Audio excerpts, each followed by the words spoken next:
The boy, Christmas brought so much joy. Couldn't wait for the presents and laughter. I couldn't sleep late at night, looking for Santa with lights. Those are the memories I still remember. Then I became a man, lost sight of who I am. But right in front of me was the answer. On Christmas I feel joy, and I turn back to a boy. The answer is to stay young forever.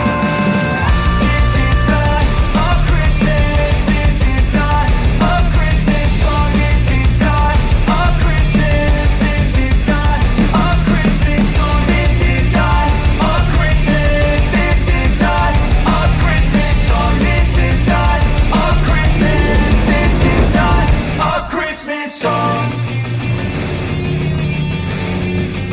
Ho, ho, ho.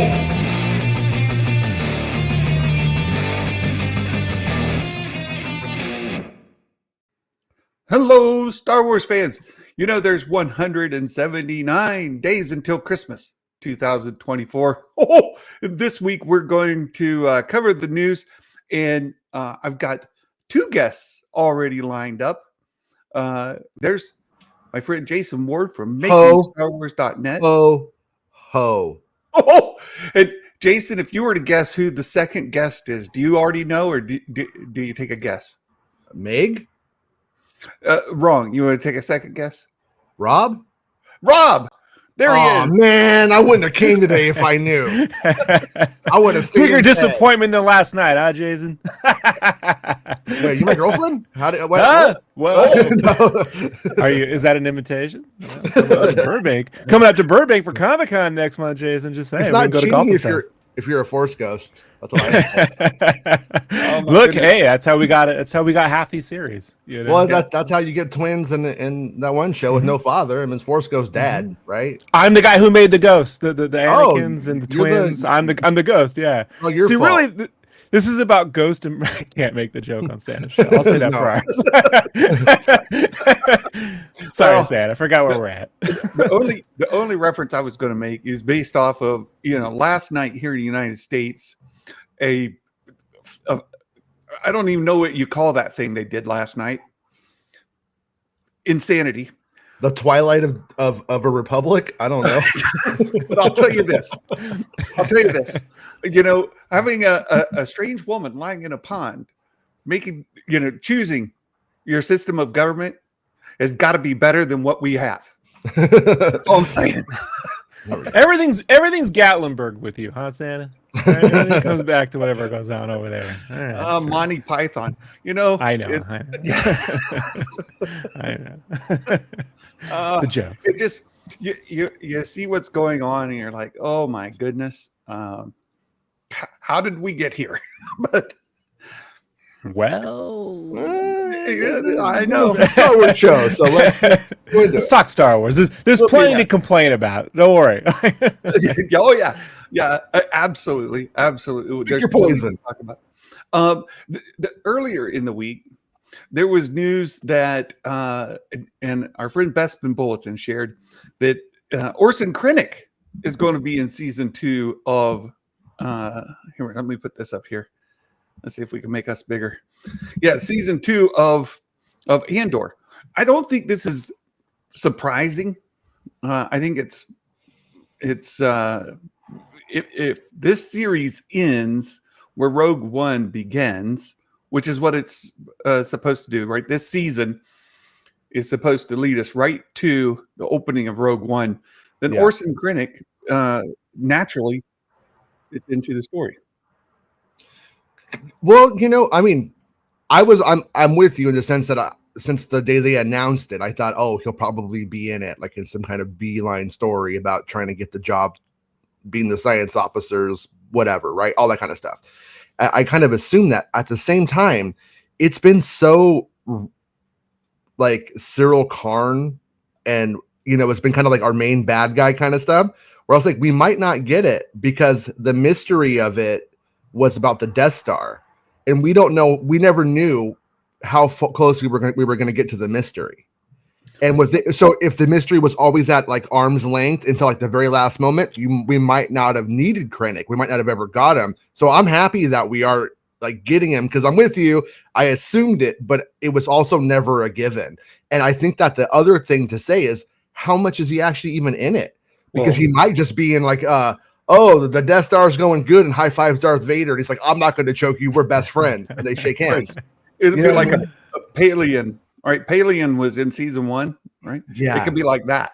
They're in a big conference room, and there's Krennic, either live or on holo feed. Yeah. Right. Yeah, but the actor playing Paleon is not the same as this guy. Ben Mendelsohn. I mean, Tony Gilroy's going to use him. My question is, does it line up with the events of Catalyst? Because that's actually a Star Wars book I love. Like, there you go. Like, so you want to get me behind a Star Wars book that ties into a movie and sets you up? That's the one I stand. That's the gold standard for me. Like, so the thing is that there was supposed to be. I reported this, and it was not wrong. When I reported, it was not wrong at all. Scout's honor or whatever, however they do it. There was going to be a Saw Gerrera-esque spinoff of this show at one point. There was supposed to be its own thing. And I think in that is when we were going to get more of Krennic.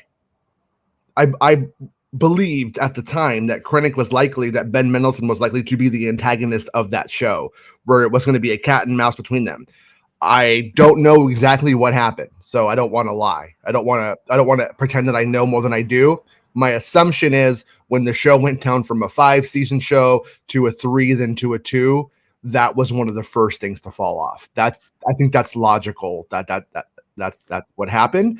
But with that in mind, I have a feeling that we're going to get Saw Gerrera having a bad time in season 2, and especially with Mendelsohn being involved. It makes me think that's also the illogical connection, is those two are vying for the same path, and then Andor intercedes into that, and that's how the rebellion learns of it all, that they need to act.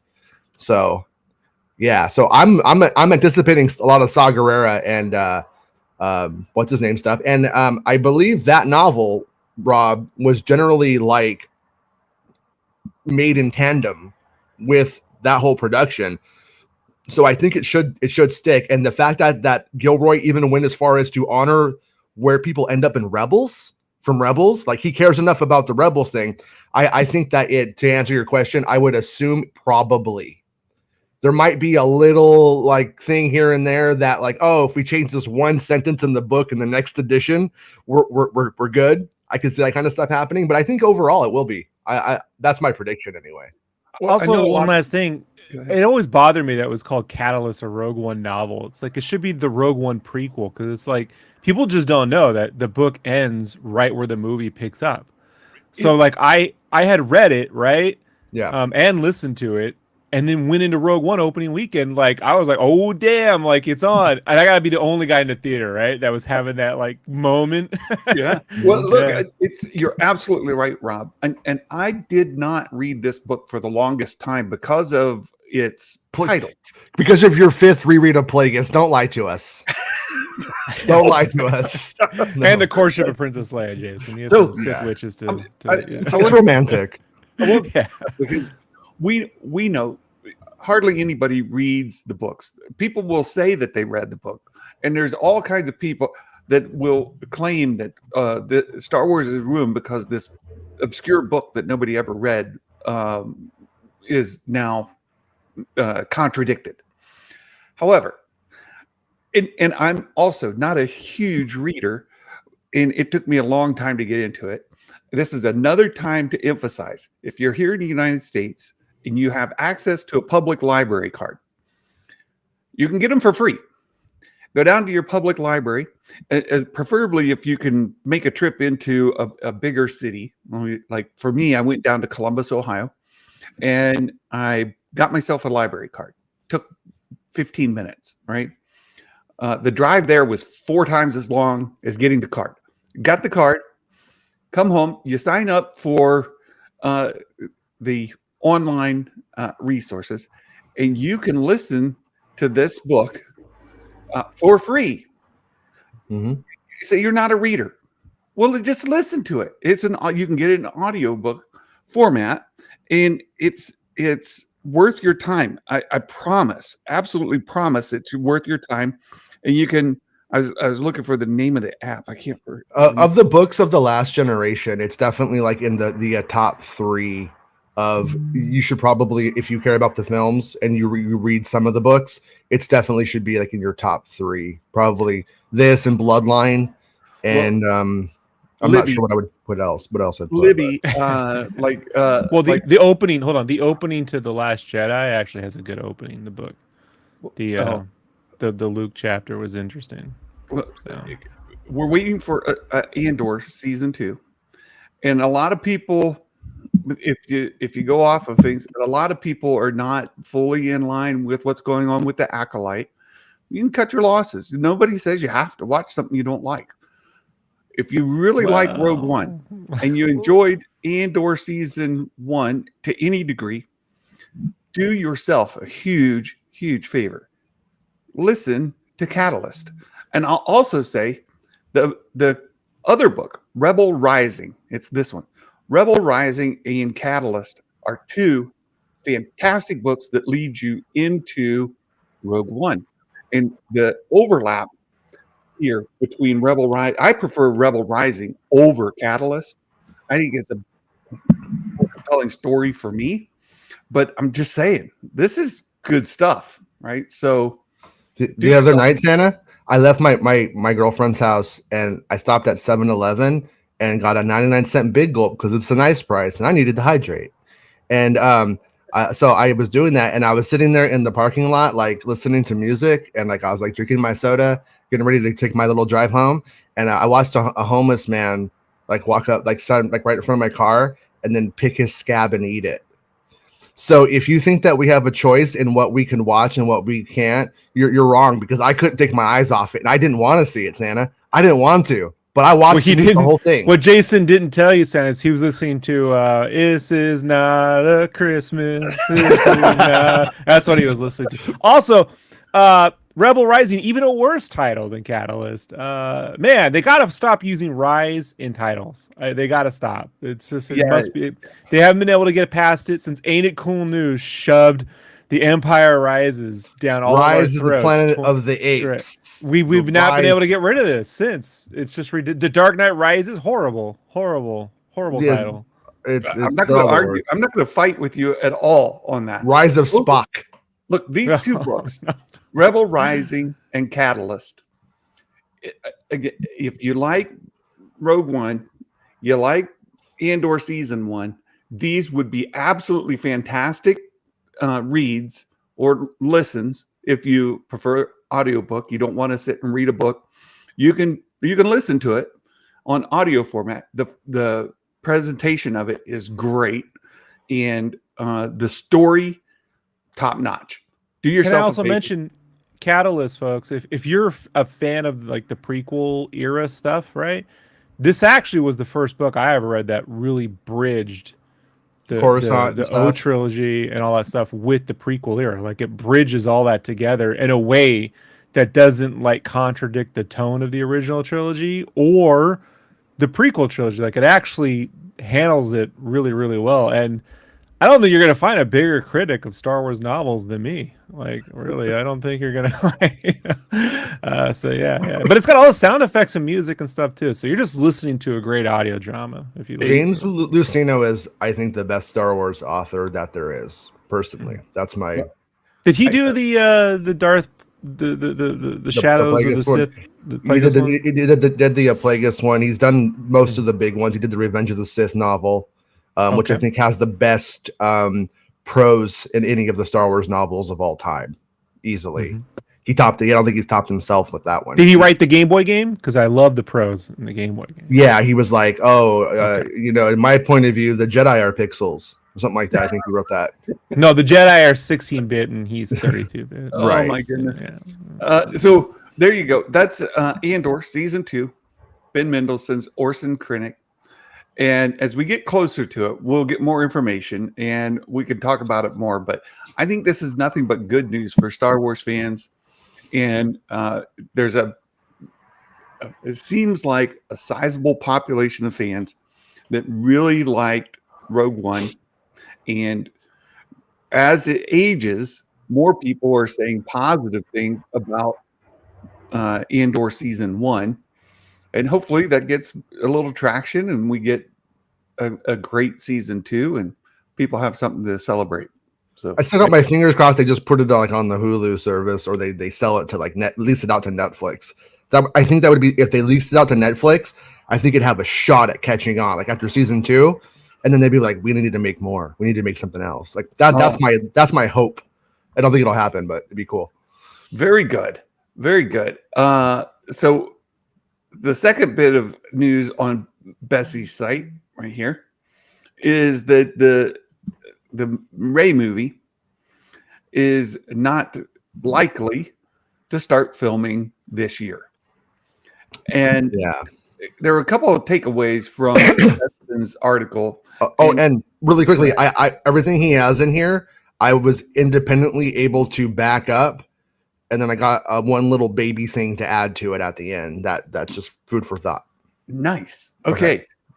So basically, he goes down the evidence for it, and just trusting, right? Trust the Bespin when he's saying that he does not believe that the September You guys, 24 date is going to happen. I have to yell at him and be like, "Come on, like put the story out, you idiot!" Like, and he's just like, "Well, it would be cool if like Kathleen Kennedy texted me and confirmed it." And I'm like, dude, we don't have any, like, we're not going to get any more. This is as good as it gets. But I mean, but to his credit, he's not quick to fire a story out. Right. He sends me constant updates about James Gunn's Superman pick. So Jason, he's a busy guy. Yeah, me too. So he gets around. Which by the way, something you told me about a long time ago seems to be like in there too. I noticed in that stuff. So I was like, that was interesting. Sometimes I hear stuff, Jason. Sometimes you do. You do. It's these ears. So the takeaway, and I really like this closer that he put in here, is that I'm glad Lucasfilm are taking their time with the new Jedi Order. If that is indeed the name, I still don't trust that that's what we'll see when the lights come on at the theater, but we'll see. And aren't rushing to meet a release date, making sure the script is up to standard before getting cameras rolling, something that hasn't always been the case. Hopefully, we'll get to learn more about the project in the coming months, and I'll be sure to update readers if I hear anything myself. And I share this. You all know, if you've been watching me and listening to me, I love Rey's story. I'm a huge fan of the sequel trilogy as a whole.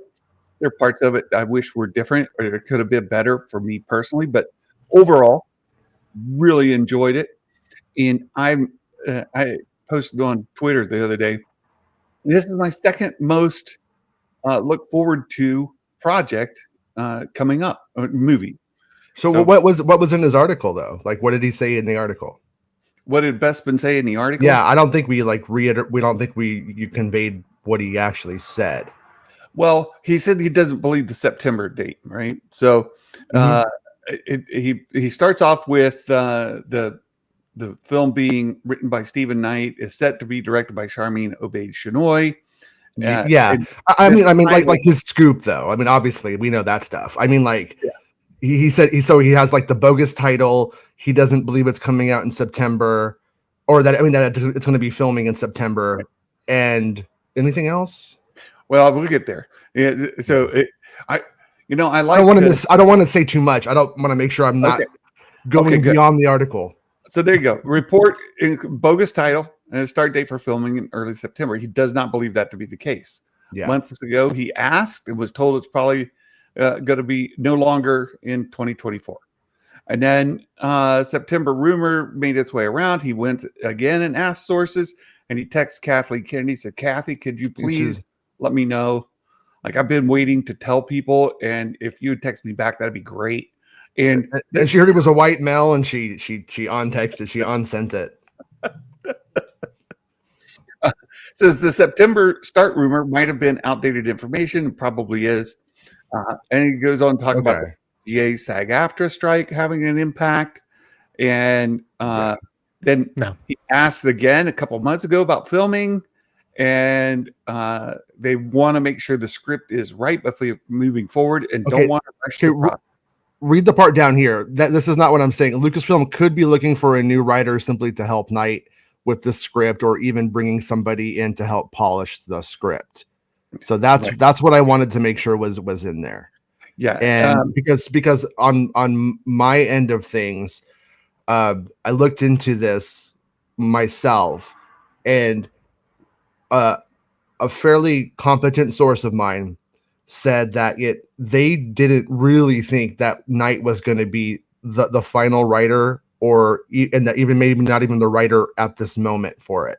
And I was like, well, who is it? And they wouldn't tell me. And so I don't want to misspeak.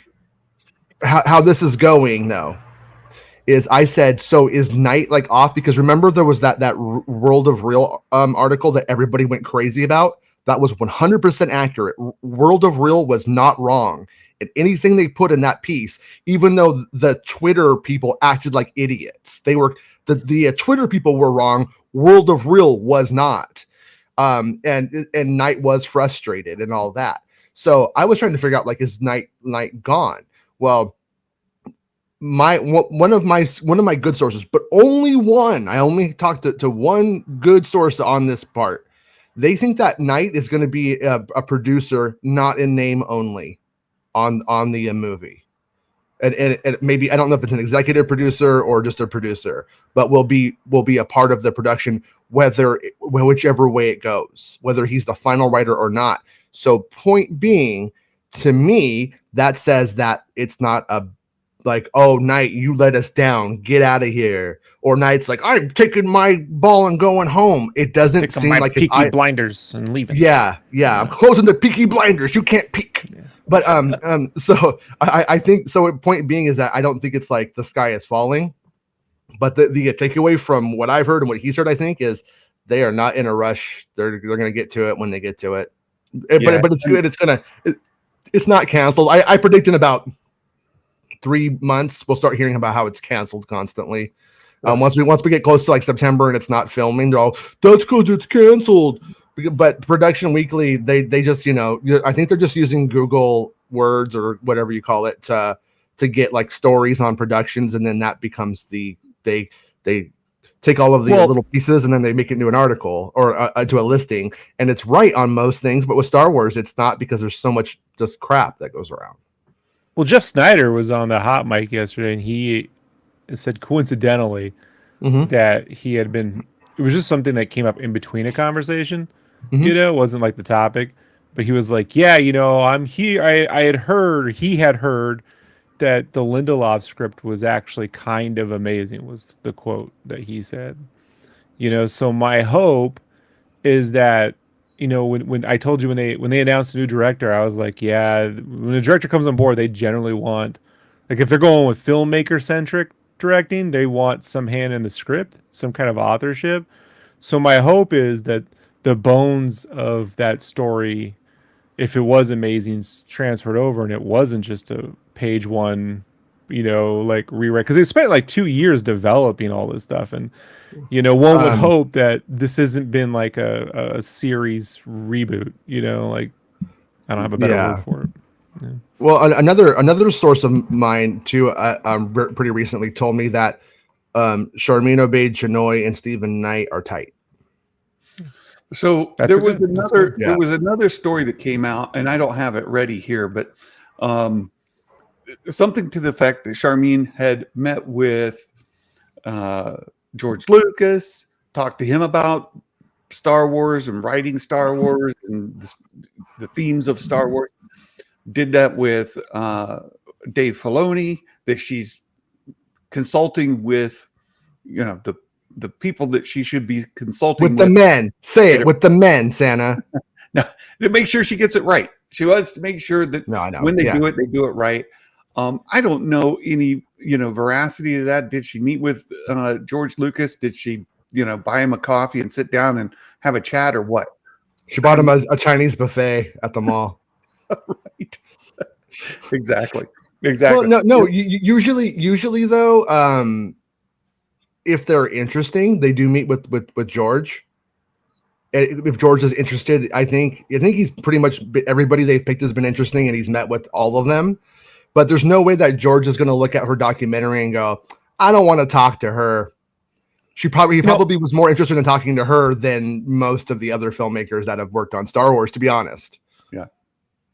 I've never met George Lucas, but I am working on a comic. He's a dick, called Spawn Kills Every Spawn. So I know what it's like to Yeah. meet a creator of something that's been around for 20, 30 years now, right?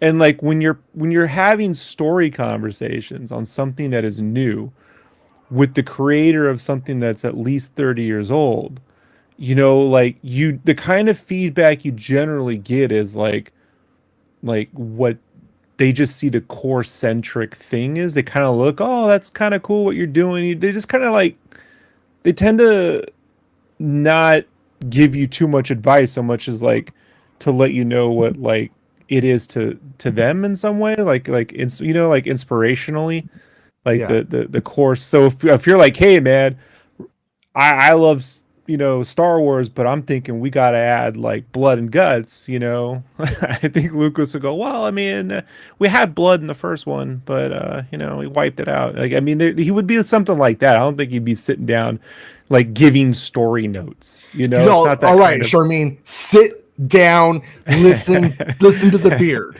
That's what Todd told me, man. That Todd told me, sit down, you little, shut up, I sing your pocket. No, I know, I hear you. Yeah. So this isn't Rob's observations. You're the other Rob. Shut up. I would say all of this news is, to me, as someone who very, very much wants to see this, is good. To get the story right, to take the time to make sure that you've done all the work before you get the cart ahead of the horse. Let's get it right, and then let's sit down and to be the devil's advocate. Yeah, go ahead. Get it right.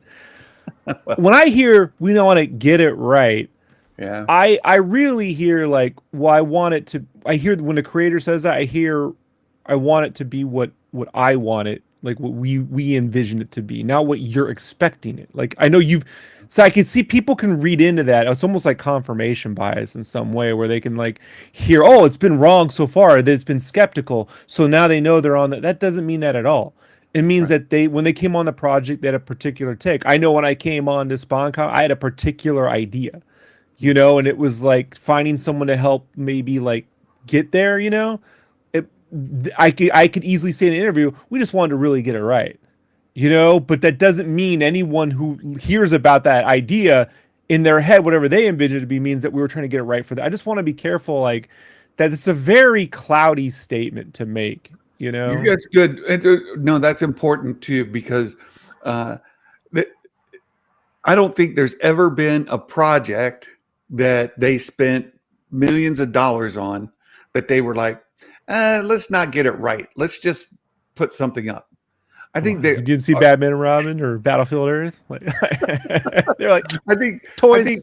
With every Star Wars project that's made it to release, they felt like it was done well, and whether the fans, and that word a little bit loosely too, but whether the consumers feel like it was the quality that they expected or wanted, is a different topic. So that's good. And I hear all kinds of criticisms about Star Wars losing its mojo or whatever. And it has to do with, this doesn't feel like Star Wars. Well, that word feel is different for everybody. And if you're tripped up by bricks and screws, or you're tripped up by you have to look at it. Two brains not putting the story together right. Who knows? Yeah, Star Wars isn't a genre, but you have to look at it like Star Wars is a genre, because people aren't coming into this going like, I want to copy exactly what George Lucas did. I need to copy exactly what Tony Gilroy. It's not going that way. So it's like they're coming in and being like, I'm going to give my spin on this thing. It's like a band deciding we're going to make a jazz record when they used to make a rock record or whatever. We're going to hit this like style and this genre with our take on it. And every single time one thing comes out, there's a good portion of the audience that's always like, this isn't exactly like Revenge of the Sith. And it's just like, no, it was never going to be. And the fact that you thought that is a little bit crazy to me. But it happens. I'm always glad when I hear it's not going to be like Revenge of the Sith. You know, Jason, you did make. Well, now they're all going to be like Acolyte. You happy? Yeah. You know, it's about the same to me. I don't really see much of a difference. No, you're crazy. Now you're crazy. Budget, yes. Now you're sounding crazy. The lighting. I'm going to arrest you. What Bruce Powell and them did on the lighting on the CGI was brilliant on Revenge. So other than that, I don't really care. But Jason, you did make a comment once on the show where you said, you know, people put things into Star Wars when you're writing. You have to put something into it. Yeah. And the biggest problem Star Wars has is when they're filtering Star Wars into Star Wars. When you just, you know, when it's like when you feed an AI machine more AI images, it kind of makes a copy of a copy. It becomes a derpy clone. You get a derpy clone. Becomes a derpy clone. Yeah. So I've been thinking, what are the kinds of things? And you know, this goes back to even Lucas back in the day. People would say, well, maybe it needs more Kurosawa. Maybe it needs more Western. I really do think it needs either a war or the thing setting up a war. It's called Star Wars. I know you guys, Andor works because we know the war's coming. It's right around the corner. It's war. You understand what I mean? But when we don't know a war's coming around the corner, we're just watching a series where I guess some things are going to happen and things are going to do, but you don't know a war's, a war needs to happen. It needs to start with the war and then go into a mystery thing.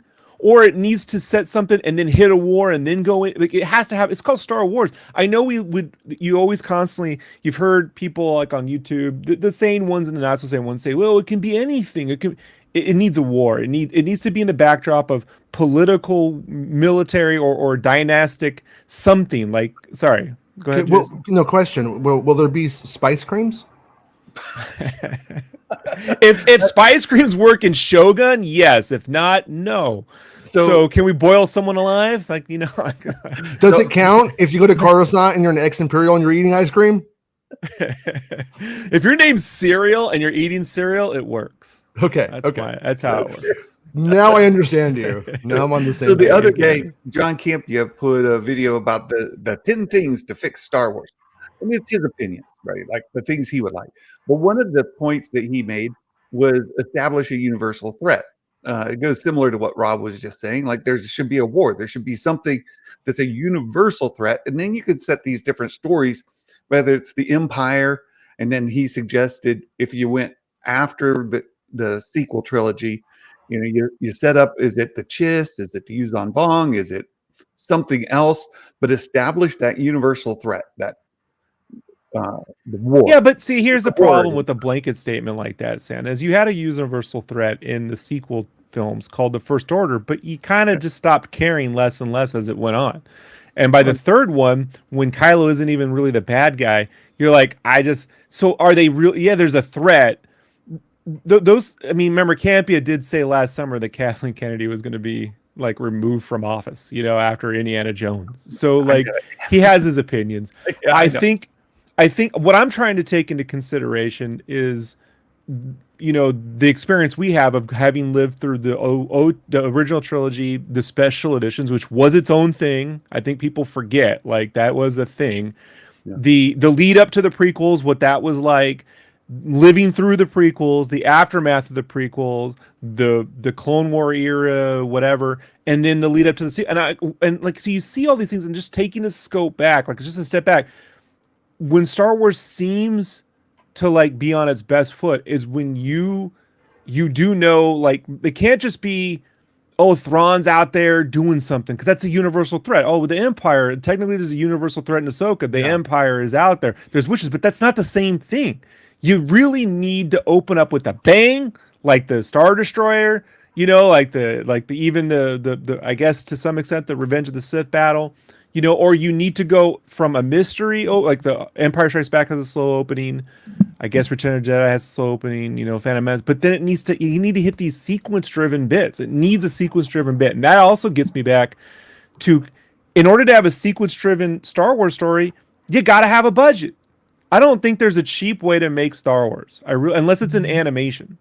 Like that's the cheapest way to get the Star Wars adventure. Star Wars. Then you suffer from views because not as many people will watch it. No. Expectations. Like the view thing drives me nuts because are the views on Crunchyroll for anime like earth-shattering? No, but man, those fans watch that and they buy the merch and the budget spent on anime, but it all makes its money back and then some. The problem is Disney and Warner Bros., all these big studios, they want an animated series to like be Game of Thrones. You know what I mean? And even if they had a Game of Thrones with the Game of Thrones numbers, right? Like I still think they'd be unhappy with it. It reminds me, it's a separate topic, but it does remind me of when Square Enix bought up Tomb Raider, right? They bought out the Tomb Raider franchise, and then they spent all this money on a Tomb Raider game, and everyone loved it. It was super expensive. They put Uncharted level. It sold 5 million copies, right? And they were like, let down.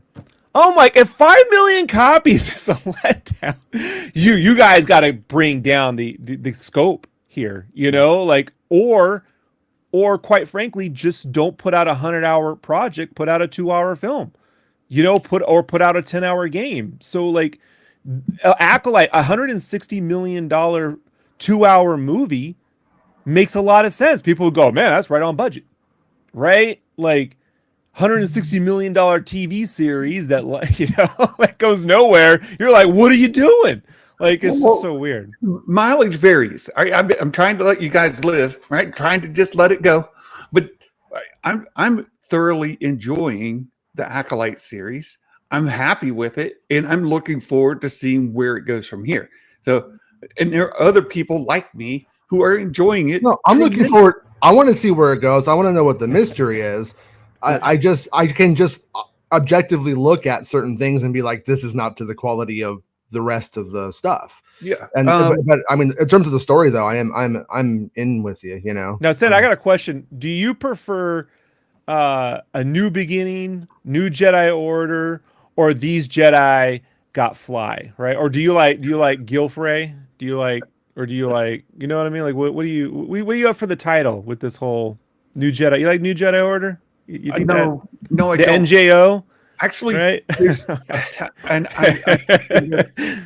I've been reading through the Fate of the Jedi series involving. They all sound the same, don't they? I mean, they're all like the same book at the end of the day. But this Fate of the Jedi series, I really like the premise of it, and that the general public is a bit leery of these Force users because they come by and destroy their lives.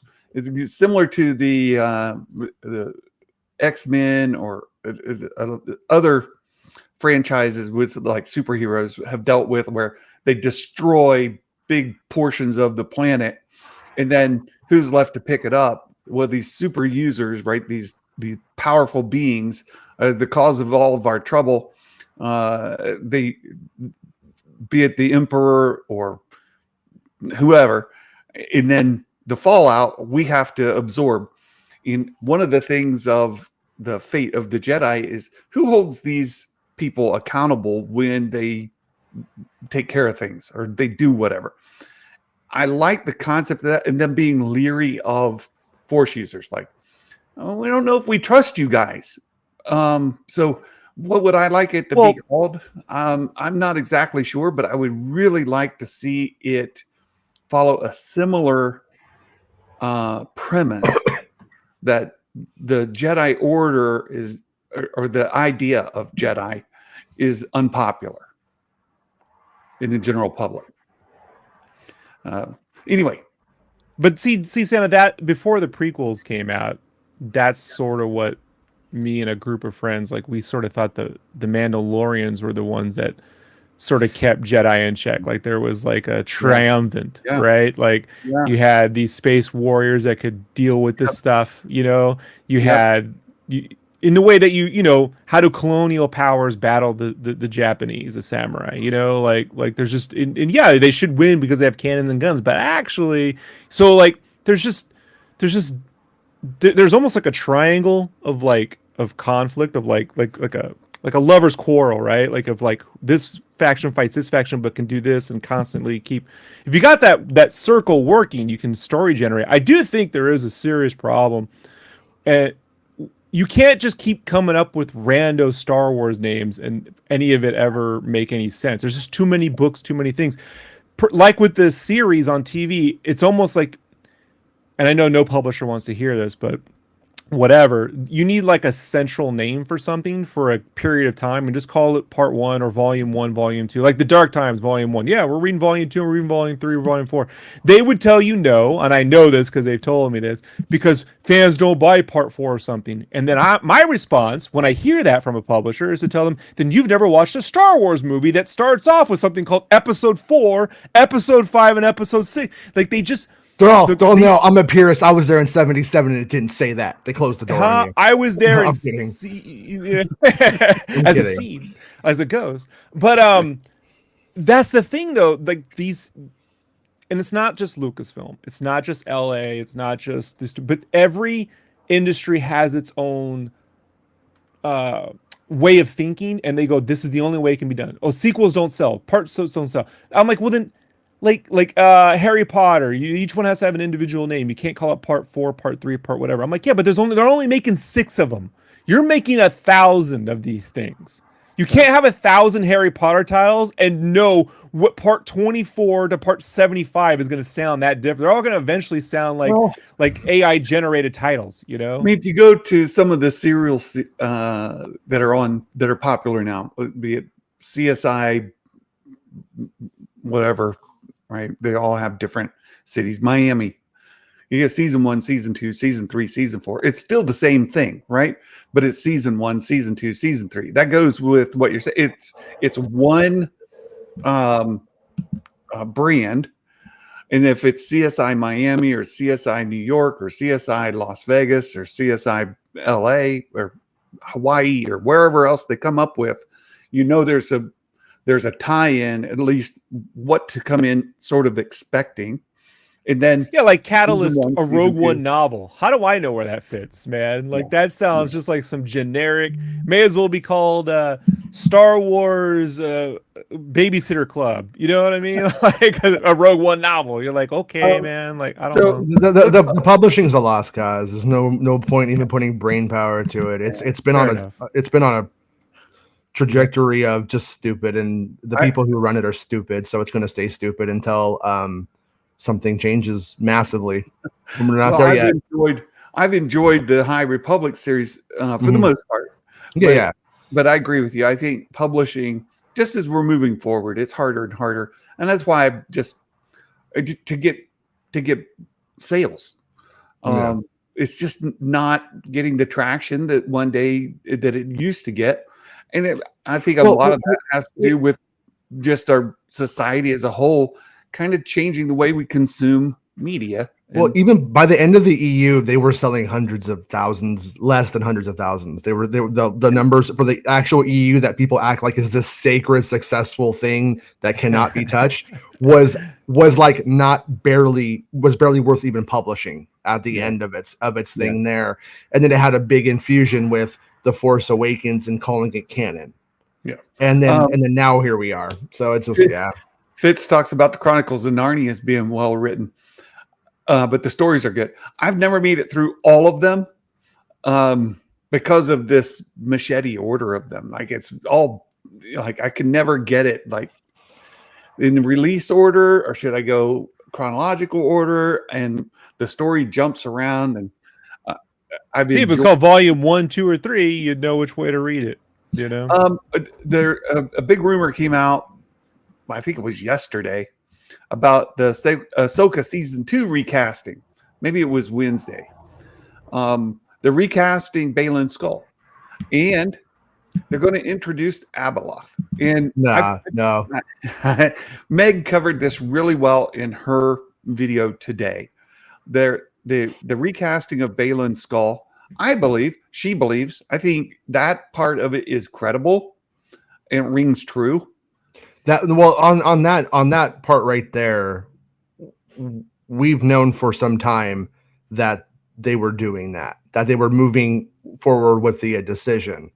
I didn't really think that that was the story. I thought the story is honestly who it's going to be, like who they cast. So I was like, just wait until we get there. Like that's the little apple you want to pick.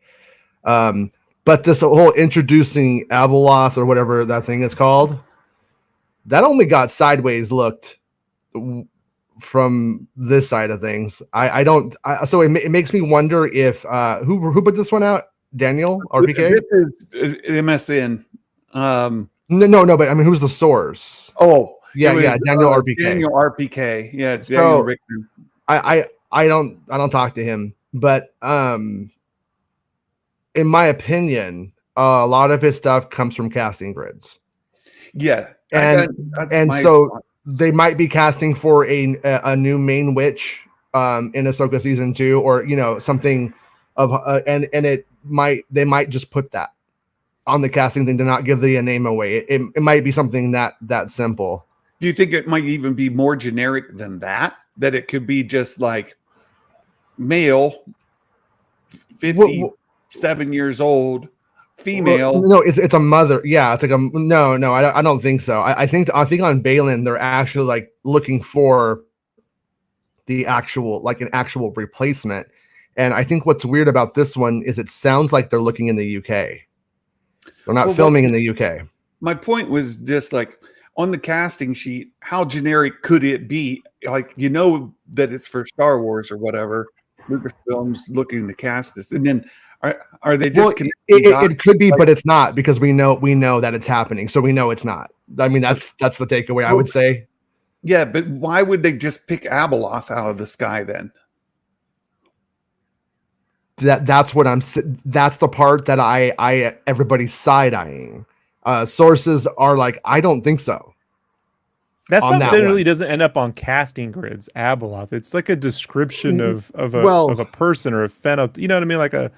Like an older mother, younger daughter. I have seen characters from things pop up onto things in a most generic way. Like I don't want to say a specific example because I don't want to give anything away, but let's just say they might say looking for, or they might just call it Greedo or Anakin Skywalker or whatever, because it's a type. They know what it means, and sometimes it's just a code like Jedi Killer. But when it says that one right there, they are well aware that when things hit the grids, it's going to leak. So just like when they give out the assets to the licensees, they know it's going to leak. They've actually screamed it at me before. Well, so you know what I mean? It's like they're aware. The way Yak Face gets a lot of his scoops on the toy side, right? The collectible. Yeah. Yak Face does the same thing. He's just watching for the people who make the things, right? So plastic producers, this, that, whether.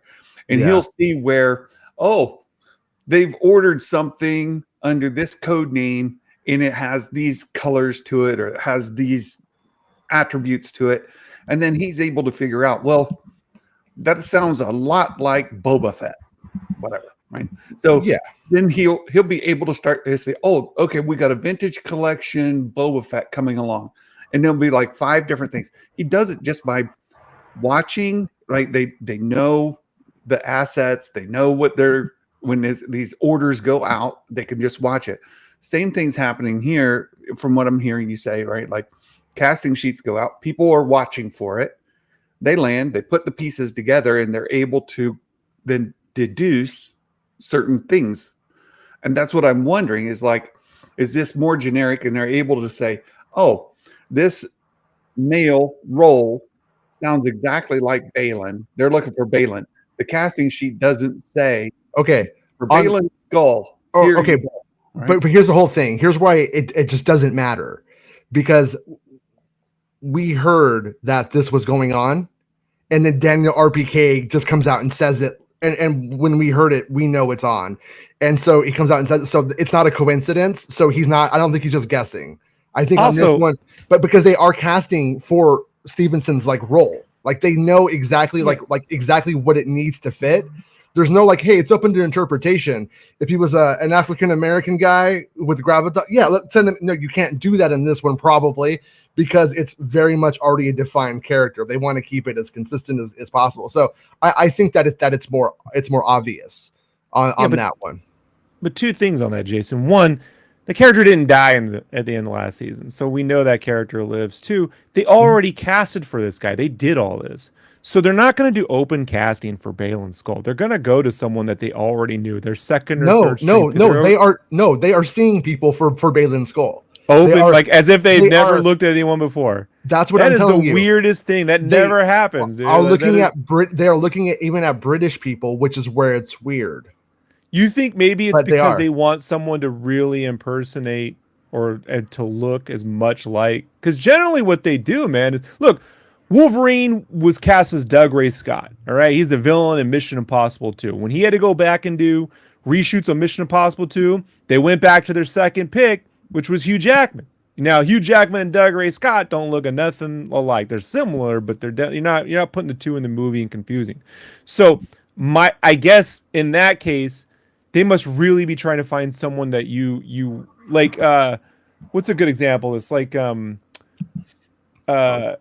Knightley and Natalie Portman or Rose Byrne, right? Like someone who really you squint and go, is that the same? Like maybe that's why, like from how things sound on this. I mean, just to like contextualize it in what's actually going on.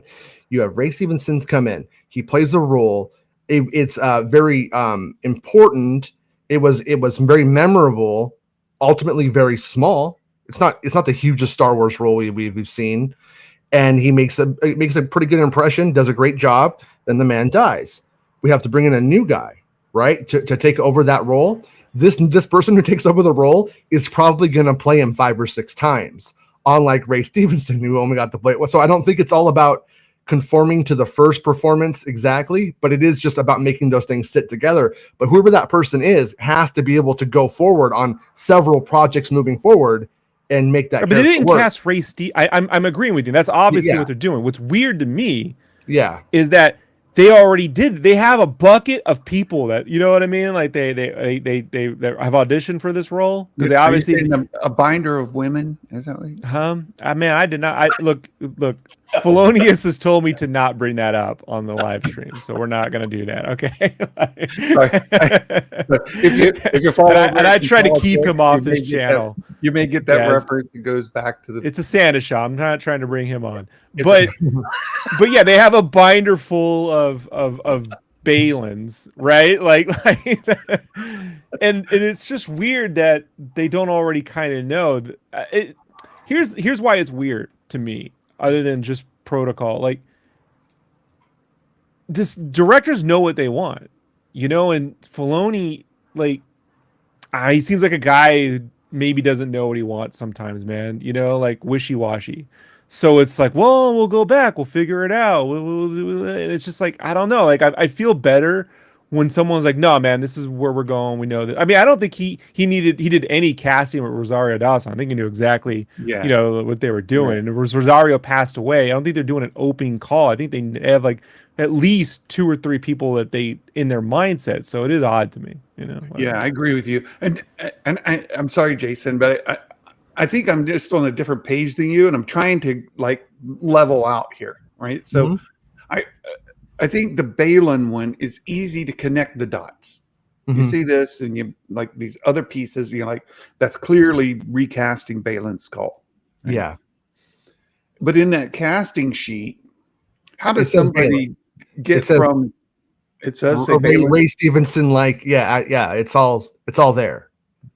Okay, so is it spelled out just as clearly that it's Abaloth? I don't know.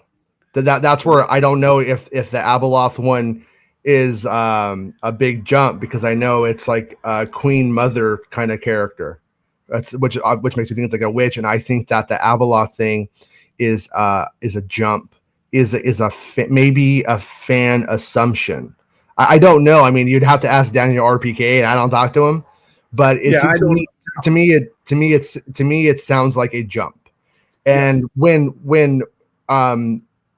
I asked, is Abaloth in coming to the show? Is you heard anything about that? Nobody knows anything about it, and Right. I find it weird that it doesn't mean it's wrong at all, for the record, but I find it weird that everybody who I've asked about it has no idea about it, but it would make it into like maybe the casting grids. So I'm looking at I'm I'm looking at a picture of Abaloth, this fan art or whatever. Right. Does she have this big grin on So, the side of her? so this Does she have question, that? KG asked, "What species is Abaloth?" Was a woman, just a regular human woman, and she went to this well of power, and in that well of power, she drank from it. Luke Skywalker in the Tales of the Jedi goes to that same well of power, and he's being tempted to drink from this, and he'll get all the answers he needs, and he can solve all the problems, save the Jedi Order, set everything right, be great. Just have a drink of this stuff. And he refuses. But Abaloth does. And from drinking it, then she gets these tentacle arms, everything gets Does she mounted. get the grin? I just want to know, Sarah, right? Does she Yeah, get the reason The whole why is thing. I look, as an artist, I see that grin and I'm thinking of Chimere, whatever his name, Chimere's helmet, zipper Yeah. mouth. Like I'm looking at that helmet and I'm looking at this. Do you understand? And so Yeah. either someone's drawing that connection, Daniel RPK, or is that rooted? Or the Sith, if they're going in that direction, is that root? Is that, or is that just I don't know. So it seems like a weird coincidence to me. Like, put Bespin's comment up. Yeah, I was going to. So Bespin, you're welcome to join us, Bespin, by the way. This is the rumor was they're casting a character named the Mother. Personally, I don't believe they're casting outside of Baylan. Production is very far away. Well, that's true. It's very far away. We just saw an interview with Filoni, last week before, where he's saying he's busy writing it. He's heads down writing it, and they're producing the movie for Favreau's movie. So he's still writing the thing.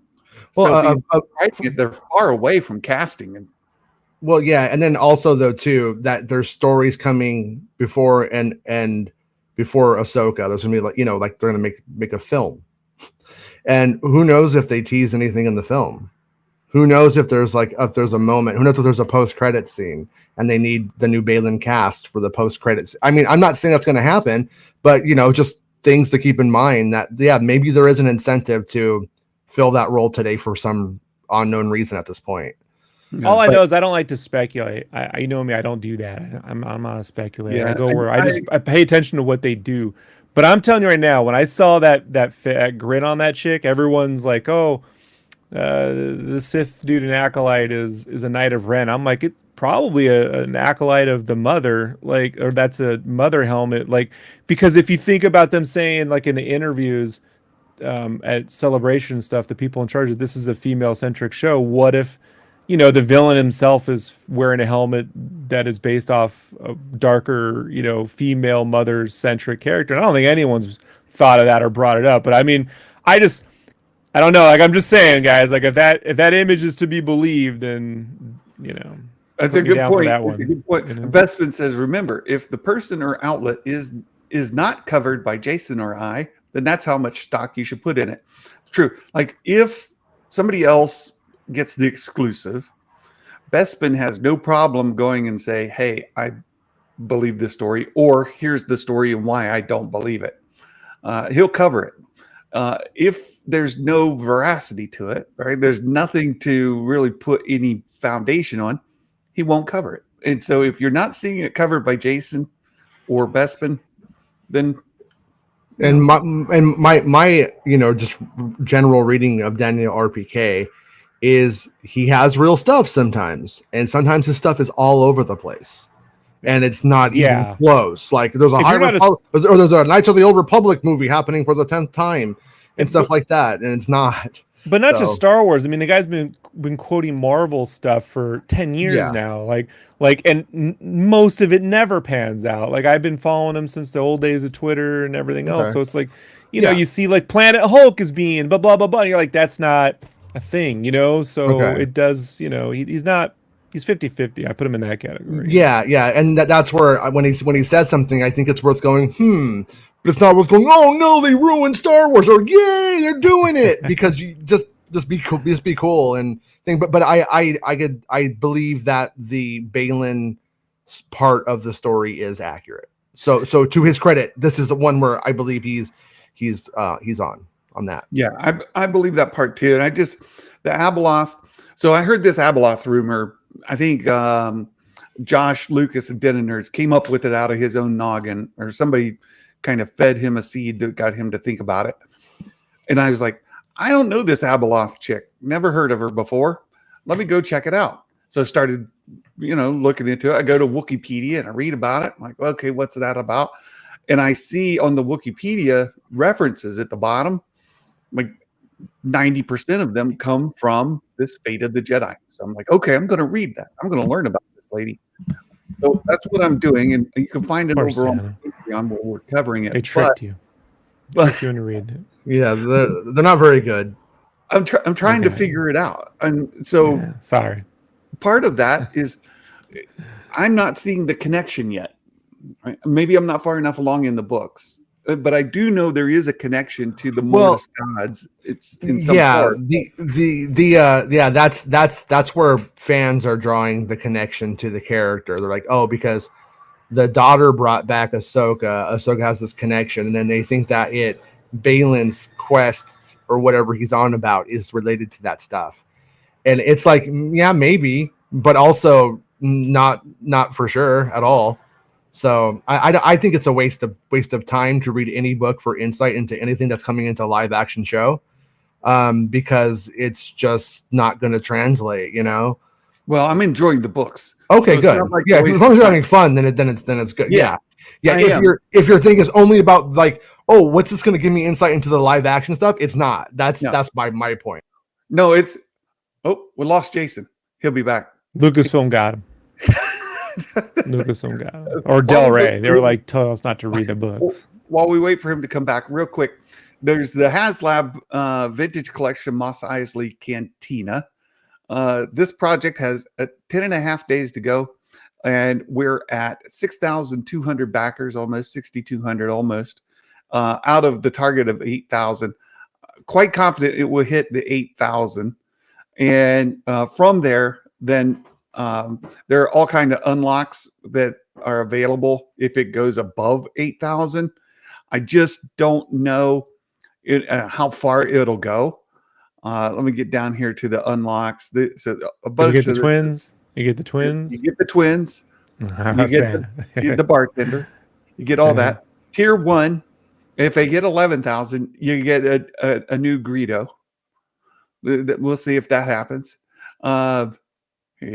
If it gets to 14,000, you get this 4-arm dude. You got 4 arms. Okay, cool. Whatever. And it's 17,000. You get Wolfman Jack right there. So you can. I don't think it'll get this far, but I certainly hope that it. Do you think, Santa? This hold on, I've bought one of these Haslabs before. I got the Mando Razor. Yeah, me too. Crest right up there. Do you think if they had just said it comes with all these figures and stuff to begin with, they'd probably already be at 17,000 if they just threw them in? Because these aren't really compelling reasons to get past an initial threshold.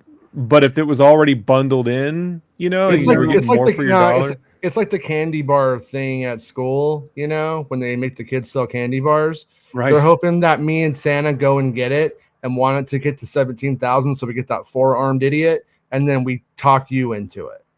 Yeah, no, but I know that's but given the way fans have already supported so many of these things by now, I just go, okay, dwindling interest, interesting play set. Well, and we've already had a Greedo. Like, I just think just bundle in all the figures they're never going to make on their own into this thing, and you probably would already have 17,000, or at least 14,000. The whole issue is there's a group of vintage collection collectors who are focused entirely on the original trilogy. They're the ones that have been collecting since they were kids, and they're the ones that are still collecting now as old men like me. And they will not shut up about why you keep putting out other stuff. We don't want prequel. Maybe we'll take prequel. We don't want sequel. We definitely don't want any of the Disney Plus stuff. Just give us the original trilogy stuff. What's wrong with you people? We're the collectors. Give us what we want. And so this Cantina comes out. If indeed the original collectors are the bulk of the vintage collection folks, this theater already hit 17. The fact of the matter is, people are buying like the Razor Crest because it's a cool ship and they like the show. Yeah, it's a Cantina. Like, what are you gonna do with it? The Cantina is for those old time collectors, and how many of them are still around? Hey, Jason, you're my age. Were you stuck with the Jabba set when you were a kid? Like that seemed to be on like discount at. I love that. You're flipping it up and down trying to get something out of it. Really? Yeah, you're just like you're opening the doors, praying. I used to buy slime from the machines, and I used to fill it with slime. Yeah, I did the same thing. It was the only thing you could do with that and then thing. Drive in there. It was lame. Yeah. Had molded rats in it. Rats and skulls. It's cool. It's I wanted chips. Yeah. I see you've got to go pretty soon, Jason. Yeah, I got it. My daughter doesn't feel that great. Yeah, I just want to circle back because you kind of got cut off there as we were talking about Abaloth and that whole thing. What were you saying when you got cut off? Is there anything else you wanted? Oh no, I was just basically saying that. Yeah. Could they weave that story into making it touch upon that stuff? They definitely could. But did they weave it into Heir to the Empire? Right. Did they bring Mara Jade back? Did they put Talon Card in there? Is this whole Thrawn coming back an Heir to the Empire reboot? It's not. And so I think it's just fans getting a little ahead of themselves at this point. Until there's more evidence for it, I would just chill on that. Yeah. They can't even get the characters in their own show to talk to one another like humans. So what are you going to do? If casting comes out for this female character that's a mother type, it very well could just be another witch mother, right? Yeah, and I wouldn't be surprised. They really wanted Jamie Lee Curtis, and they had Jamie Lee Curtis for a very, very small time. I reported on that, and when I heard that they're doing this, I'm wondering if they're going to get Jamie Lee Curtis for this, especially since it might pertain to film content in the end. Well, Jason, there was a thing that came out maybe a couple of months ago that says she was looking to come back in. She really wanted to get attached to a project, so maybe that's still in the cards. Bespin says Filoni even laughed in an interview and said, "I don't know about that," when he was asked if his film is Heir to the Empire. Say it, Rob. Say it, Rob. I don't know about that. I don't know about that. No, she's gonna have hot dog hands. Yeah, hot dog hands. Like, All right, guys. Yeah. I'll see you guys soon. All right. Thanks, Jason. I really appreciate it. Have a good one. All right. That's quite a big week for news. We have not touched much on the Acolyte, and there's a reason I didn't. It's because this fandom is crazy. And my friend Baymax sent me an article from. Let me go back to it. He sent me this article from a long time ago, original trilogy era. And let me see if I can bring this up and share it, because Rob, you like me, you've been connected to this kind of stuff for a minute, and I want to show you this. Let's see if I can share this. No, not that. I hit the wrong button. Sorry, my bad. Let me share. Here we go. Here we go. This guy. Okay, hold on. There we go. Almost there. Almost there. we're almost there. I know it's compelling. Around the horn. Here we go. So this is an old thing. Somebody posted it again on Twitter. You can see it there, but it's an old trade magazine that went around. They used to do these things all the time. And when I was a kid, we did a bunch of horse show stuff. We would get these. They sort of have a construction paper kind of cover and back, and then it was this mimeograph kind Fanzines. Fanzines. There you go. Fanzines. And they're all made up like this. And this comes back from 1981. This is 1981. And it says, it has been decided by the editors to cease publication of this fanzine against the Sith. It says, and the other fan publications, ATS-10, Star Journeys, A Ray of Hope, and Crude Matter will not be published. All of them. Enclosed with this announcement are all refunds. Over the past months, it has become increasingly clear to us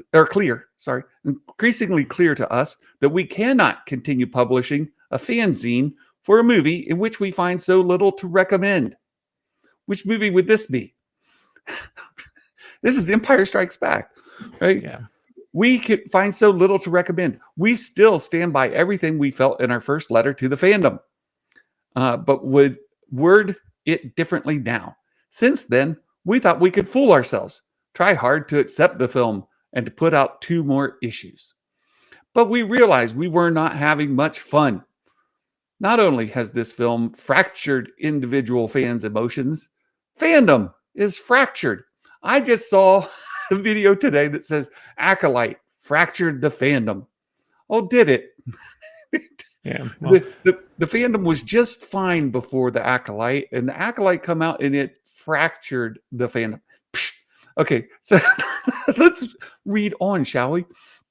It says, judging from feedback, most people are confused and much less enthusiastic about Empire Strikes Back than they were about Star Wars. And episode 4, as you all know it now, A New Hope. The questionnaire sent back to us had such diverse answers on all the subjects listed that it proved to us that no one has any clear idea of what this film really is all about. At this point, judging from the contradictory statements from the film creators, we're not sure that they know what they're doing either. I just love this. I love this. It says, we know a lot about fans have accepted, quote unquote, accepted ESB, but we wonder how much they really love it as they love Star Wars. For us, Empire Strikes Back left out most of the important ingredient, love, from which flowed an innocent sense of fun. Without this, the film is a peeled 0. It is not for us any great piece of literature, philosophy, or religion. The filmmakers took themselves too seriously, and the fandom is following suit. It happened in Star Trek, and when this happens, we split. We kept the zine going mainly because of our readers' wishes. Most seem to care more about ATS, and I'm not sure what ATS is. And whether Against the Sith, the name of the film. Oh, okay. Against this zine, right? And whether or not it was coming out, then what its editors thought one way or another. We were highly flattered by this, believe us. But we cannot go with the project if we find the subject so lacking. To us, Empire Strikes Back is a dead thing with no life. We're not only the fans, fan editors, or Star Wars enthusiasts who have jumped ship either. Several prominent editors have let us know their misgivings, and at least 2 others have washed their hands of this sequel and the future of the Star Wars saga. Life is more than movies. I fear there are some fans who don't realize this, but all of you out there, I hope will understand our move. And then they go on about getting their contributions and how to get their refunds and whatnot. So I got a couple thoughts about this. One, I'm going to speak to the era, right? Right. One, and then I'll speak to like how this really starts. One, the era. They were looking for another Star Wars, A New Hope. They blow up something, big happy thing at the end. And this is why back in the 70s, 80s, and even in the 90s, when they made a sequel to something, it was basically a remake of the first film. We look back at it now, or people who make Letterboxd or YouTube videos, and they go, wow, this movie's Ghostbusters 2 was just a remake of Ghostbusters 1. This is why you get The Force Awakens, Kathleen Kennedy, come out of this era. It's a remake of the first one. That's why. That was actually the general consensus. It was weird for the producers. Was it the guy? I'm brain farting. The producer of Superman, Alexander Salkind, to watch Dick Donner and Tom Mankiewicz try to make a 1-2 movie that were not the same film. There were two different, the one continuous story. That was weird to them. And so like when they fired Dick Donner, they tried to hire someone who could put more of what they thought the first movie, or the parts of the first movie, the more of the humor, the Otis, the kids laughing, and to try to get it to feel more like that first film, where instead of turning time back, he kisses Lois and it undoes the thing like that. That's what those things were being added into. So that's one thing. Two, as for the whole, when I hear that, you could say, well, that's fans complaining now about this being too whatever. What I hear is I do hear, yeah, it's the gripers now. It's also the defenders who say Star Wars is just for kids. Like, Star Wars is not just for kids. I mean, like, I got to really just go back to that first movie. Obi-Wan cut a man's arm off and it bled all over the floor. Uncle Owen and Aunt Beru's charred remains are what motivated Luke Skywalker to go, gotta move on. You know what I mean? Gotta move forward. Was it a pulp sci-fi mythological fairy tale? Yeah. But you can only, and if you go read the production books on, I have all the Star Wars Archives books. They're fantastic, and they got all documented notes, so it's not like conjecture or PR spin by Lucasfilm. When you were tasked with making more of something, let alone now we're in hundreds of Star Wars, right? You have to then go beyond. Like, 7 Samurai didn't end up with 8 Samurai, 9 Samurai, 24 Samurai. It's the 7 Samurai. It's one movie. It's one and done, right? Rashomon is one and done. It's a ghost story that repeats the accounts of how that dude was murdered, right? It's not trying to do 25 Rashomons. Star Trek is the only thing we have at this point, especially when that was written, and to some extent Mission Impossible, because there was a Mission Impossible series that comes back later on in the 80s that kind of brought this stuff. And there's a Mission Impossible series before the 96 movie. And my uncles, my nerd uncles, Santa, to paint you a picture of my uncles, they were you remember the movie War Games? Yes. Okay, you know the two guys, the fat dude and the skinny guy that work at that's my uncles. There's a fat guy and a skinny guy, and they acted just like that. Okay, like when we saw War Games, like, that's us. Like they owned it. I got Eddie Deasons and I got this other fat dude who was the wise ass smart one. And they were Mission Impossible, Star Trek guys, Star Wars dudes. And anytime a new movie came out, man, did I have to hear about this wasn't like the one when and Batman doesn't have rubber suits. You just Adam West is the real Batman, blah blah blah. So like I know fandoms live in a fandom bubble, right? They really live in a fandom bubble. Yes. Like they always have. It's what keeps it going, and in the parlance of our times, we go through it every couple years with comic book fans where they say comic book movies are dead, superhero fatigue, and then Deadpool, Wolverine, I gotta go see it. Spider-Man, we gotta go see it. No, you just gotta make something that gets the majority of people outside of the fans to want to go see it. Yeah. And I think what we're experiencing is someone or a group of people, whoever, who said, hey, we want to reach out to a broader audience than the one that it has been cultivating for the last 20 years, because we want to make $1 billion, not 300 million. Sure. In doing that, it had some success, but do you really have that audience? That's the real question. Do you have the Twilight fans? Do you have the Hunter Games? Is it Hunter?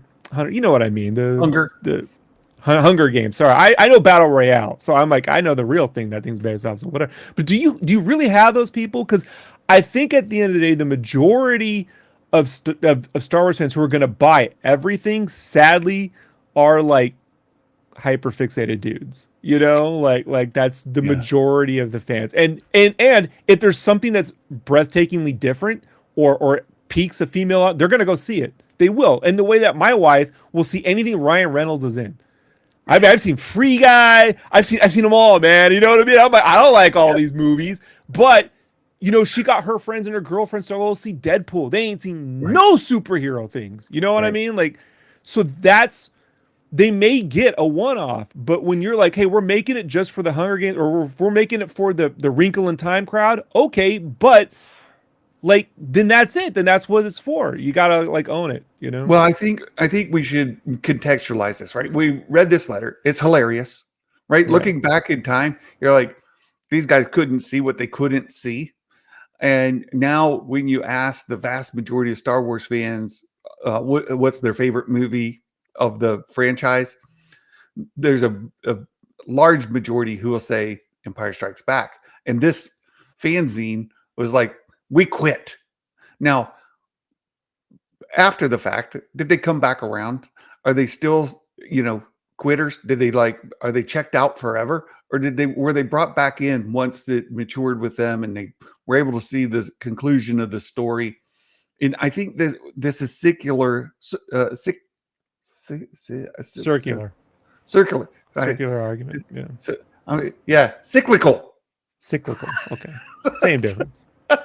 I was mixing circular and cyclical. I couldn't, and I was stuck. I was almost as bad as Joe Biden last night. I was just stuck. I couldn't help it.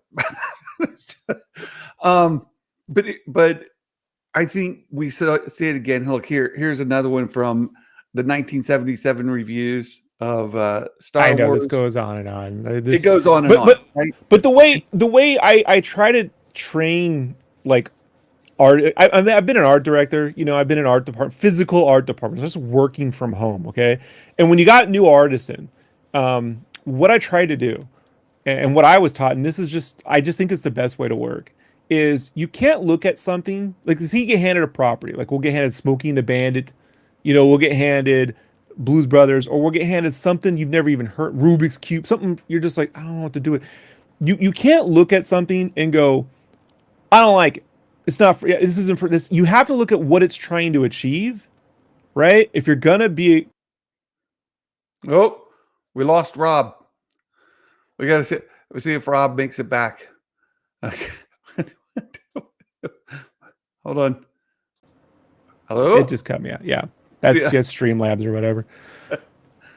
So when I look at something like Book of Boba Fett, or I look at this, I go, what's it trying to achieve? I think Star Wars, what Lucas was trying to achieve, if you really just want to go back to 1977, what he was trying to achieve, and you can look at it through THX 1138, and you can look at it through American Graffiti, okay? Him as a creator, he was trying to create a documentary-like feel for going to a time and place that doesn't exist, but once existed or could exist. So in the future, it's THX1. It doesn't exist yet, but it could exist. He wants you to feel like you're really there. When he goes to American Graffiti, it's in the past. It's in 8-10 years before. It's in the 50s. He wants you to feel like you're really there. He shoots it on Super 16. It has all this grit and grain because it's shot like a documentary. Okay. Yes. When he gets to Star Wars, he would have shot it on Super 16, but because of the way they do optical compositing, the amount of times they have to feed the film back through, it would have added 10 times more grain. So they use Super 35 or whatever. So when it goes through the process, it adds the same kind of grain you get when you just shoot something on Super 16. So it had all that grit and grain. So it felt, even though it's a fairy tale and it says long time ago, it feels like you're really there. That's where the used universe, the tactile feeling of. Where this goes away is when you get to, I'm not even going to say the Ewoks, because that's why he shot in a real force. He didn't shoot on a soundstage like the Dark Crystal. They could have done all that. The Dark Crystal doesn't feel like you're really there. You're like, this is like an elaborate play. We're on a big Muppet show. Yeah, this goes away really by the time you hit Attack of the Clones. You don't feel like you're really there with the digital sets. He was then trying to say, hey, how can I get the budget? How can I get all this stuff without having to, the ideas and these concepts, without having to have a giant budget? And I don't really want to go outside, and that makes productions difficult. It's a different thing. It's not an emotion. It's like a technical problem, right? He's trying to solve. People don't resonate too much with technical achievement.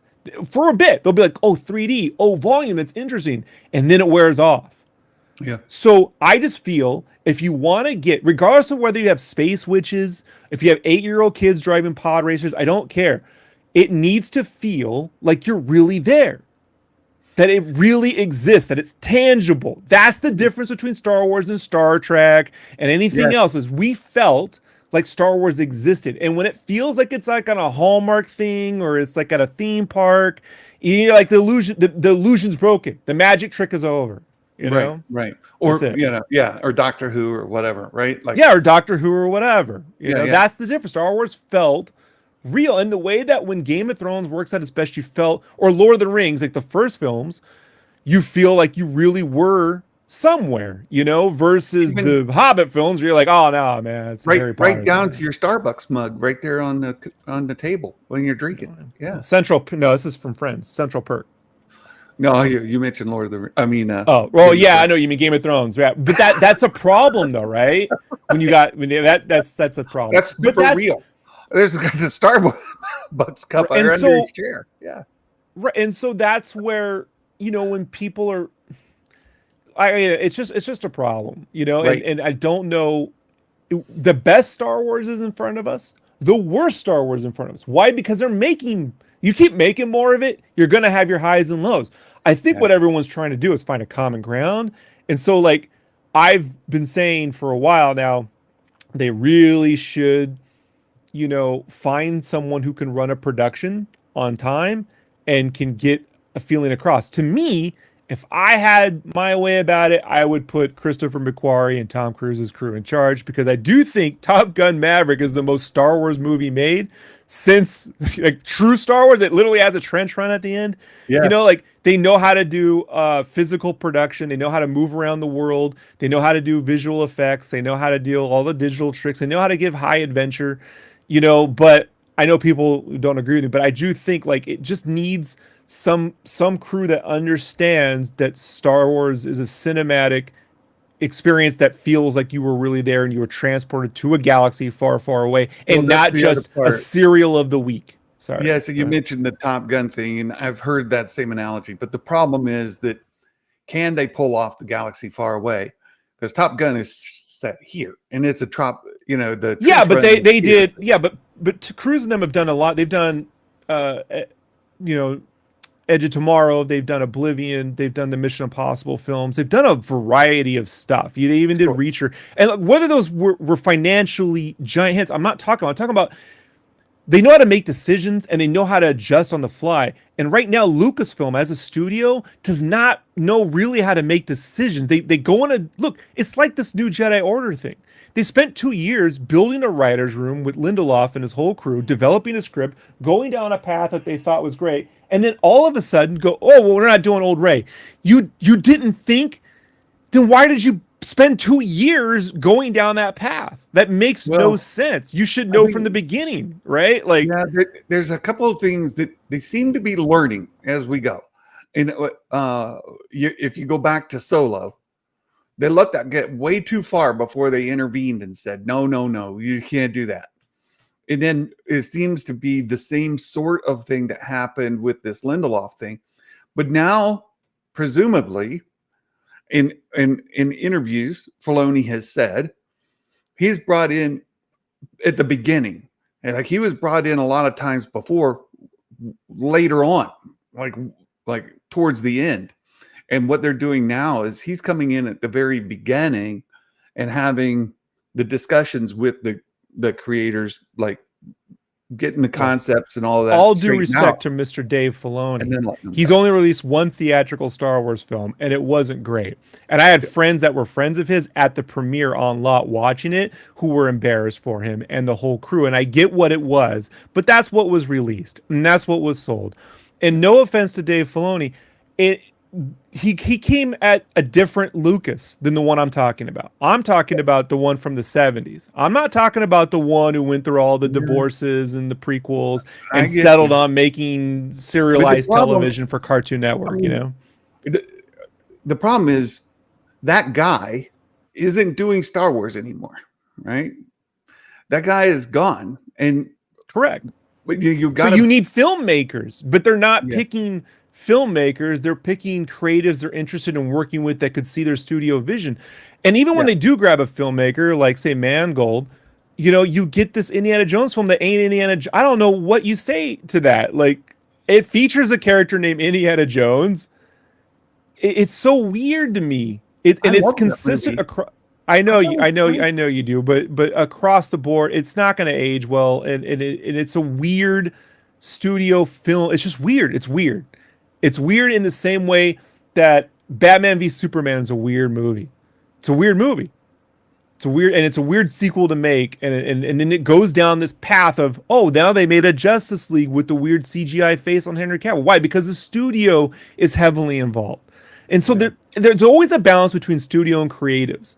But at the end of the day, someone on that project has a vision. You have to have a vision. You have to have a definite, we're going down this path. And if it didn't work out after it's made, we'll adjust. But they seem to react from fear. And Rise of Skywalker is the most fear-driven, reactionary product I've seen in my lifetime, right? Yeah, maybe Attack of the Clones would be second because you could see Lucas reacting to the feedback from the Phantom Menace. Yeah, I agree with you on Rise. Rise of Skywalker is my least favorite of the sequel trilogy, but I'll stand by what I've said. I'll still take Rise of Skywalker over any of the prequel movies, all three of them. I'll take Rise of Skywalker any day over those three movies. Well, the acting's better. I mean, I'm not even gonna lie. The acting is on the sequels is better as the prequels as a whole. Yeah. But we're getting into the minute you get into specifics, we get into minutia. I just at the gosh darn it, at the end of the day, I think the thing is that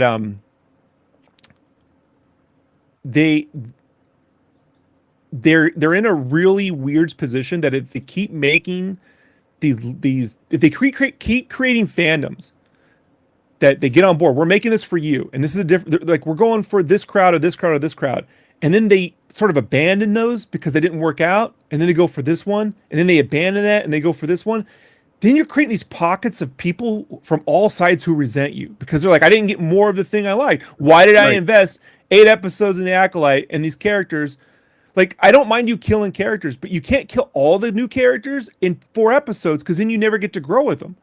Like, had this been a series, if The Acolyte had been a series that was going to be 4 seasons long, you could have grown with these characters for a season and a half before you start killing some of the main ones off, right? But the minute you just throw things away, then you're like, you just got to be a fan of the logo, Star Wars. And I don't know any series that survived on you being a fan of the logo. Star Trek or Lord of the Rings. It hasn't worked out. I argue with Meg a lot because my taste in Star Wars is different than her taste. And we're from different generations and all that, all the things. But we both love Star Wars. And what you just said reminds me of the Darth Bane trilogy books, and in those books they kill Jedi all the time. Jedi masters come along, they're dead within no time. And one of my criticisms of that trilogy is there was never a Jedi that I cared about. Well, the point of it was not to care about a Jedi. That's what I wanted, but that's not the point of the books. The point of the books was to get interested in Bane, his story arc. What happens, his whole trajectory, and that's what. But you have this through thread of Darth Bane. So if the Acolyte is going to be Sith centric, then theoretically you should have a Darth Bane. I don't mean Darth Bane literally, but a Darth Bane that you're following that story along, and they haven't done that. So and they haven't fully committed to following a bad guy. And so this is why I say, what are you trying to create? If the initial pitch, forget studio change, if the initial pitch was we follow some characters, a set of twins, so it's like a parallel to the Luke Leia thing, and one goes good, one goes bad, and because there was this thing, and both sides have a point, then you have to start out with the travesty first and grow with the bad character who then eventually finds out, has to come across her sister is the other Jedi. So you can see her sister being a bad guy to her, even though her sister's a good Jedi.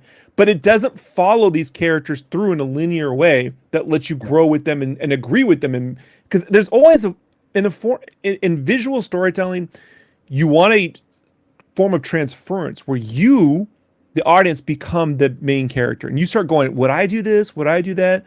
When you're sitting outside 15 different characters and then they're all making weird decisions, it's like a free for all. You're like, I don't know, man. Yeah. I guess they're, For me personally, I could not connect with Bane, right? I wanted him to Right. die from the first page. Like, oh, when is somebody going to come along to kill him? Where's the compelling Jedi that's going to come along and kill this guy? When are we going to have a real fight? And it never happens at all through the whole trilogy. It never happens. And I'm like, this trilogy sucks. Well, that's because that's what I want, right? But I think what you're saying, what I hear Meg saying is, it's not about that. It's about following this trajectory of the bad guy. If you're going to commit to that, and let that be the story. Maybe Brian wouldn't like it. That's not who you're trying to reach. But then that goes back to, then who are you trying to reach? Which audience? You've built so many different audience groups that none of the audience groups are on the same page. Well, they're also in a wanting the weird same situation, thing. Santa, with Star Wars, right? Where kids dress up like Jedis at Disneyland, right? They sell caution. You be a Jedi. You could be a Jedi. Fight the bad guy. But every time, very, very often, when they put a Jedi on film, they're like, they're actually, because this comes back to the Lucas point. It was a failed order. They're all dicks. They're all jerks. You know, we don't like them. So it's like, what are you telling your kids to be? You know, like, I get Captain America or Iron Man making a bad decision and going down a path for a bit, but then they learn from something. But we don't really ever see that happen. Even when Luke makes a decision to quit his order, we never participated in it as an audience. I don't mind these characters making decisions, but we never get to see them have an order, go down the path, come to a decision, and then we agree or disagree, and then redeem themselves. It all just sort of always happens in between the dialogue or off scene. And Star Wars has relied on this too much. It used to be something Lucas did to, shove a lot of things in a small movie. But we're past that now. And audiences are way more savvier than that. And they've seen products, whether it's Harry Potter or Lord of the Rings or Game of Thrones or whatever. And even the Marvel movies do a better job of dealing with these over the period of time that they have to deal with them over several movies. And it's just not happening. So I don't know who they don't know who their good guys or bad guys are at this point. It's weird. Yeah. And I don't want to go too much. I'm already long for my lunch break. So sorry, Sam. I won't bug you for 3 more months. Don't worry. I'm having a fantastic. No, please. I'm having a great time. I'm enjoying this tremendously. It's just I got to find a jump off, or we'll just stay here the rest of the day. Get out now. I agree with the bulk of what you said there. Even though I'm enjoying the Acolyte, I can understand why people are not. You have given really good reasons right there. And I've heard Jason, I've heard EBN and tons of other people complaining about it for different reasons. For me, I'm liking it. I'm just following the story, and I tend to be this way. I just come along for the ride. I get in the boat, and where are we going? And I just follow it. And I let the storyteller let the story unfold in front of me. That's just how I am. And for me, this is landing really well. I'm loving the speculation bit of it. What's going to happen next? Who's who? What's what? And for me, I understand the flaws of the Jedi Order that George Lucas kind of put in there. He built it so that the Jedi Order would fall during the prequel era. And I get it. But at the same time, he's kind of created this problem. And then since he is not telling the story anymore, and this story evolves out of his head, then it's tough. It is really tough. And where does the franchise go going forward? You've been perfect, Rob, because it's like, where does the studio get involved? Where does do the directors get involved? Where is the foundation? Where does this come from? And if you set it all on Lucas, then you end up with, you said this kind of earlier too, like there's 2 Lucases. There's the original trilogy Lucas, and there's the prequel trilogy Lucas after the divorce. Well, there's 3.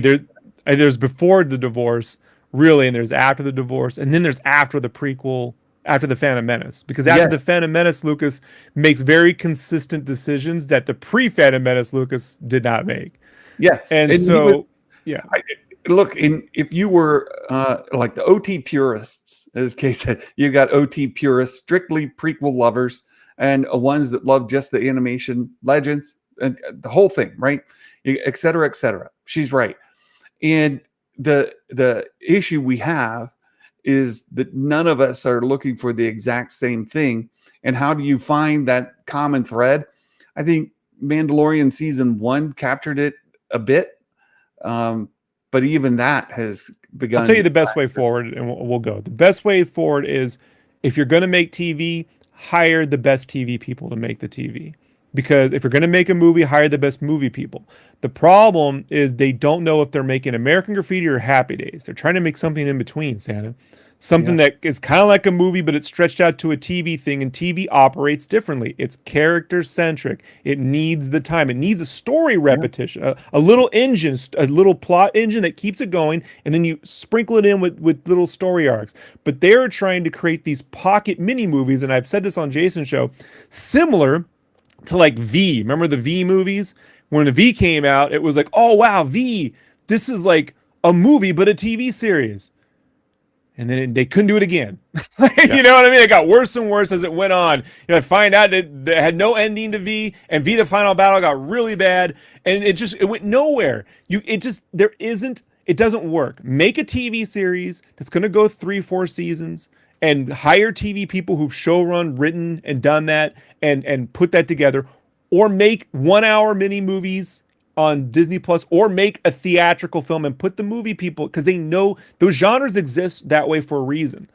And Dave Filoni, man, God bless him, but Nickelodeon Animation should not be in charge of live action cinematic movies. And I have a million examples of this I could bring up concerning their own Nickelodeon films, but we don't have the time for it. So I hope for the best, but you know what I mean? I'm not gonna get let down if you're just getting to an age where you're like, only so many years anyway, why be mad? You know what I mean? I'm just gonna enjoy it, right? I get it. I understand it. Why be mad? It's I don't if have it's not the great. energy. Oh well, I've seen worse. Like, move on. Yeah. Exactly. That's 100% me. And I'm like, I don't have the energy or the enthusiasm to be that mad all the time. As a creator, I do need to look at things. I'm always like checking myself, like, oh man, am I going down this path? Is that it? But I'm totally, I understand when you don't cut your check, someone else cut your check, they're going to have a say in it. Well, and that's just the deal you make, And had Lucas, like you mentioned, there's 3 Lucases at least, had he made the next set of movies, I'll guarantee you that the fans would have been just as mad as they were during the prequels. Or just I probably wouldn't have seen it opening weekend. I'm going to tell you right now. I would have waited. I'm like, oh, wait, I'm in no rush. Seriously. Look, I know Jason and them don't believe me. I didn't see Revenge of the Sith. I had no intent. My friends paid. I said, I'll go, but you got to buy me lunch at the Brigantine. It was like the 3rd week. Yeah, I'm not interested in dealing with. I'd given up. So like, I get it. J.J. Abrams and Lawrence Kasdan made me interested in that film. That's why I came to the table. So yeah, well, look, I and people also don't believe, but it's the way at least I interpret. Following the sequels, Star Wars was dead. Like, I didn't read the books. I wasn't going to go watch those cartoons for kids. No, Star Wars is dead. There was nothing there for me. The prequels, you mean? After the prequels, yeah. Okay, I thought you said sequels. Yeah. No, prequels. After the prequels, Star Wars was dead. It was dead. Right. There was nothing to consume that I cared about at all. I was like, I just can't make myself care about that. So, and I know that that's 100% different for other people, but that's just where it was for me. That's what messed up Book of Boba Fett. Rob Rod said, all killer, no filler. Well, there's another problem is setting these super high expectations that then they can't achieve to their own. There's always a set the bar low and they also just did an entire episode of Boba Fett on the Mando where he was like a fight. He was kicking everyone's ass. He was like John Wick, right? And then they get to the Boba Fett thing, and he's like not fighting anybody. It is the strangest, weirdest thing ever. I'm like, did someone come in and go, hey, by the way, we never got our say on that thing? Like, it's just, that is a weird change. But yeah, I'm with Kay as well. I won't let the hate win me over again. I won't. Seriously, folks, don't. I was there. I saw Batman and Robin. I went to an early screening. 2 or 3 months before it came out at the Horton Plaza. It was one of those like you can go and review the movie thing. The opening credits were the Batman Forever credits. Everyone in the audience was cheering. These were normal people, okay? These weren't comic fan. These were they were excited. Batman Forever, despite what people think, it was kind of like Guardians of the Galaxy. Like it brought a lot of people into Batman that were mad at the darkness of the other two. Fine, Right. whatever. People were walking out, Santa, right? Like 15 minutes into this film. And by the end of the movie, less than half the theater. I stayed around with this laugh I got, laughing at the executives. Like I was 1997, Rob, was as obnoxious as one can imagine, right? Like just in my element, I'm filling. Give me your sheets, I'll fill them out. You know, I'm gonna let these guys go. I was pointing them and you're gonna take. Like, this doesn't get anybody anywhere. You know, Batman survived Batman and Robin, and the best Batman was still in front of it, and some of the worst Batman was still in front of it. And that's how Star Wars is going to work, you know? Good point. Good point. Mike Porter dad joke for today. This is what did Skywalker say when he grew in the Force? What does Skywalker say when he grew in the Force? He said, "Take a look at me now." The chosen pun, Mike Porter. The chosen pun, Mike Porter. Thank you for that, Rob. I really appreciate all the time that he says. I thought, look, Mike, you started off the best Mike Porter dad joke of the week was Tuesdays. It was fantastic. It was on point, and it's just been downhill all week, Mike. So get some rest. Have a great weekend and come back strong next week. The best and worst of Mike Porter's in front of us as well. That's right. There you go. That's true too. No, thank you for spending the extra time with me today. And we've gone really long, and I was worried that I would be on here talking to myself. I always have this expectation, like I'm going to be here by myself talking to nobody. But look, I've had a great conversation with you. Always bringing fantastic points, and I agree with most of what you say. And back to thanks, Jason Ward, for being with us while his kid was not feeling well. And thank you to everybody who's been here. We really appreciate it. It means a lot. And I hope that you've enjoyed our discussion. I hope that you have a fantastic day, a wonderful weekend, and we'll see you next week. Rob, take care, my friend. Peace. All right. Bye-bye. All right. You guys, thanks for being here. And as I said, I hope that you have a wonderful day. And we'll see you next Tuesday when we do our predictions for episode 6. And until then, my friends, Merry Christmas. And may the Force be with you always. Bye-bye.